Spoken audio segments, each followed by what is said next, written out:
जो आप प्रश्न होगा आपके मन में, उसका उत्तर आपको मिलेगा। ये कई भाई बहनों का अनुभव है। और फॉरेन में तो हमने बहुतों के अच्छे अच्छे अनुभव सुने हैं। वो कहते हैं बस कुछ भी बाबा के चित्र के सामने जाए नहीं जाए, लेकिन बाबा को इमर्ज करते हैं, बाबा दिल से कहते हैं, बाबा हमारे सामने आ जाता है और बाबा हमको जवाब दे देते हैं। तो इसीलिए पहले हम ये देखें कि हमारी बुद्धि, बाबा ने कहा था अंत के समय आपकी अगर वॉइसलेस बुद्धि होगी तो वो वायरलेस का काम करेंगी। साइंस वाले क्या करते हैं, वायरलेस से कहाँ का कहाँ आवाज जो है कैच कर लेते हैं। तो बाबा ने कहा आपको भी हमने वायरलेस सेट दे दिया है, वो क्या है, वॉइसलेस। तो बाबा ने कहा ना, तो महारूप जो है विकारों का, समझो कामना, ब्रह्मचर्य व्रत तो धारण कर लिया, लेकिन और भी तो कामनाएं हैं। काम माना सिर्फ ब्रह्मचर्य नहीं है, काम माना कामना। तो कामनाएं तो बहुत है।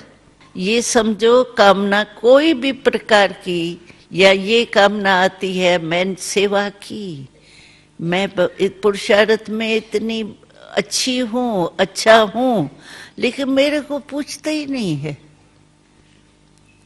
कोई ने पूछा ही नहीं, भाई तुम आए हो, कैसे हो, ठीक हो, बैठो, करके आए सेवा बहुत अच्छी, कोई ने पूछा ही नहीं। ये क्या? तो ये छोटी छोटी कामनाएं जो होती है ना, वो भी तो काम विकार का अंश है ना। ऐसे कोई भी, बाबा ने कहा वॉइसलेस माना बाल बच्चे जो है ना इन महाभूतों का, वो भी नहीं हो।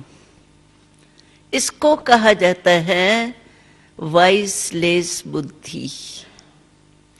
और वॉइसलेस बुद्धि है हमारी, हमारे को टचिंग जरूर होगी।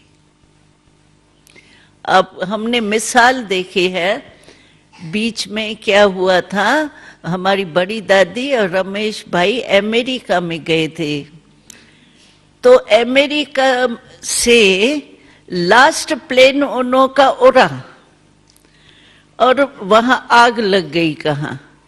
तो उन्होंने प्लेन में चढ़ते हुए आग देखी, आग लग रही है नीचे, लेकिन प्लेन तो उड़ गया ना। उसके बाद कोई प्लेन चला ही नहीं। तो देखो टचिंग ऐसे ही होंगी, जो कुछ भी होने वाला होगा ना, तो बाबा हमको ऐसी टचिंग देगा जो हम निकल आएंगे या ठिकाने पर कोई पहुंच जाएंगे, सेफ रहेंगे। गुजरात में भूकंप आया, ये हुआ, कितना बड़ा था, लेकिन इतना होते हुए भी हमारा सेंटर जो था ना, उसका झंडा भी नहीं गिरा। झंडा भी था, वो सीन दिखाई, फोटो निकाला था, तो झंडा भी नहीं हिला, वो भी नहीं गिरा। और ब्रह्मा कुमारियों का जो बोर्ड होता है वो, और झंडा ऊपर से, वो भी नहीं हिला। जो भी सारे आसपास में हमारे ब्राह्मण थे, तो इतने दिन वहीं सेंटर पे खाना पीना यज्ञ चलता था, सेफ थे। और सूक्ष्म, जितना हम सूक्ष्म होते जाएंगे ना, शरीर के भान से निकलते जाएंगे, सूक्ष्म होते जाएंगे, तो ये सब सूक्ष्म कनेक्शन है। अगर हम सूक्ष्म स्थिति में नहीं रहते हैं, मोटी मोटी स्थिति में रहते हैं, तो सूक्ष्म कनेक्शन से हम सेफ रह ही नहीं सकते। फिर समय पर धोखा हमको मिल सकता है। इसीलिए बाबा कहते हैं कि बाबा की पालना है, बुद्धि बहुत क्लीन और क्लियर चाहिए, कुछ नहीं। और व्यर्थ है तो भी नहीं होगा।